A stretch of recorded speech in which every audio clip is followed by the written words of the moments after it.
Hello and welcome to VC News. Now before we start, I would just like to point out that this is not the official VC News channel.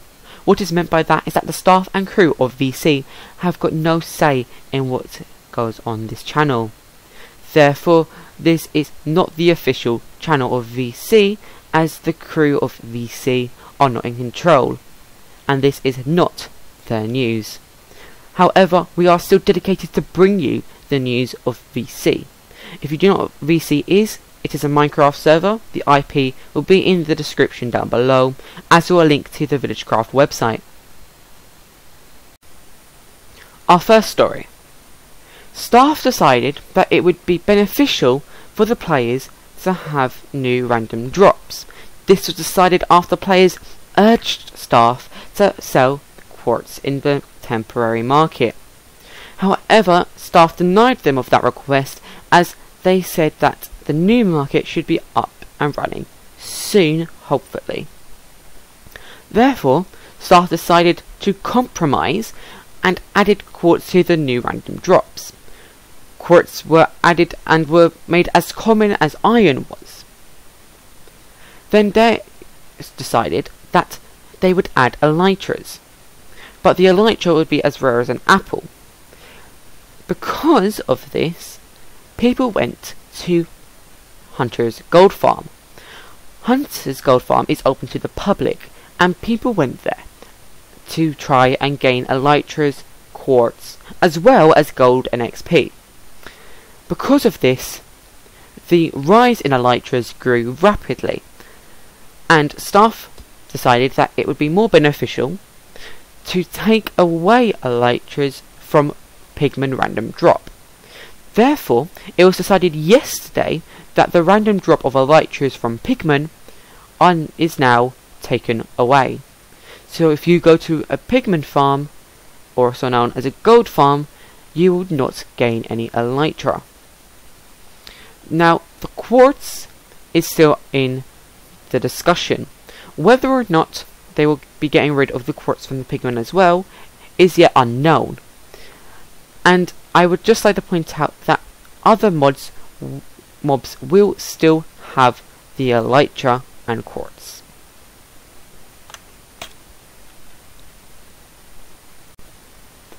Our second story. The former VC quitters, known as Red Eye and Wolf, had decided to come back. After an interview, they left no comment of why they left in the first place. We hope that in further interviews they will tell us why and why they came back. However, regardless, we are glad that they did come back to the VC community. Our third story. In Gear's election, a new party popped up, run by Iron Shadow. He went into Gear's election, and he decided that in his first interview, he would offend a fellow candidate. Not did he just offend a fellow candidate, but as well as a whole nation and kingdom that is allianced with Gear. He then went outside of the Gear Parliament and began a protest. The people included in the protest was just Iron Shadow himself. The things that he protested were yet again offensive to both the other candidate and the nation that he was offending in his interview. Iron was removed from the current election and is now no longer able to run for Prime Minister during this election. If he wishes to run for Prime Minister, he will have to wait until the next election.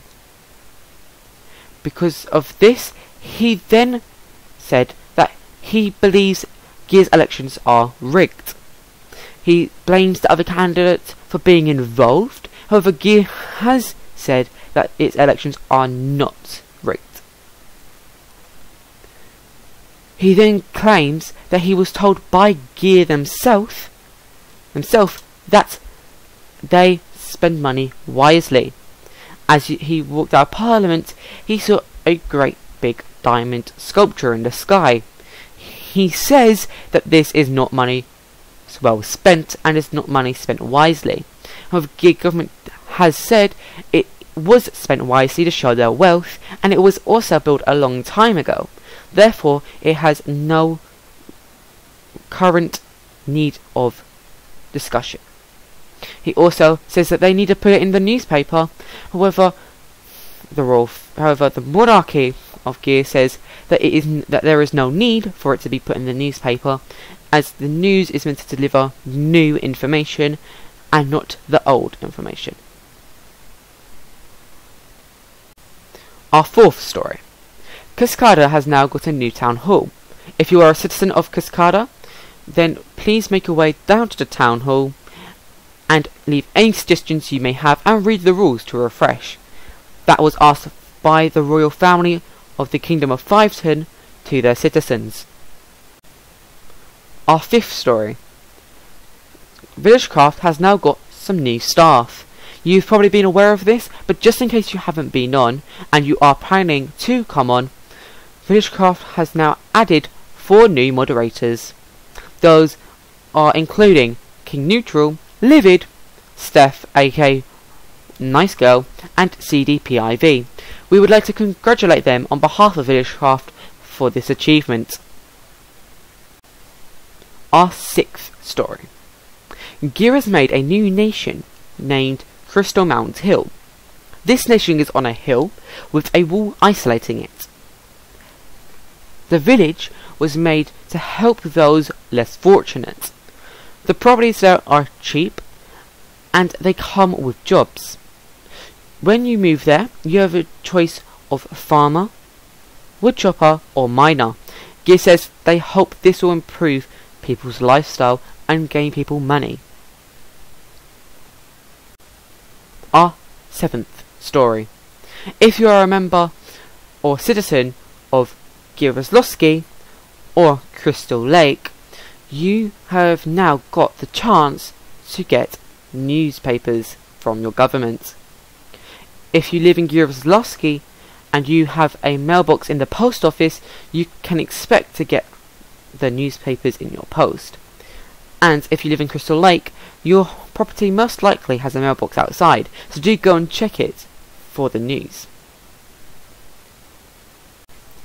Our eighth story comes from the royal family of Fiveton. They have now told the citizens that there is a new plot village called Peruto Shamia. This plot village is for those of less fortunate, and they hope that people that are less fortunate will take advantage of this opportunity to get a bit of land, to build a home and a business. They also wanted to tell their citizens that Cortia is currently going through some modernization, and if citizens could try and stay away from Cortia for health and safety reasons. Our ninth story. Current staff member Lish, who is a super moderator, yesterday hosted a drop party. The people that took part in drop party won such things as gold blocks, diamond blocks, XP bottles, as well as armor, weapons, and horse armor of different enchantments. Afterwards, Lish hosted a sign game. The sign game is when he would write "This is Lish's sign" in black and then underneath a red message. He would then place it anywhere in Kulia, and we would have to find it. Whoever found it would win money. The first round was won by Sophie Sparks, who won 100,000. The next was won by Automatic Donut, who won 100,000. And the third one was for 250,000, which was won by Forever Swag. All contestants said that they enjoyed the games, regardless whether they won or not. Our 10th story. Former author Red Eye, who wrote the VC book Cyborg Organs, has now told us that he is making the sequel Cyborg Organs 2. He hopes that it will be such an success as the previous book.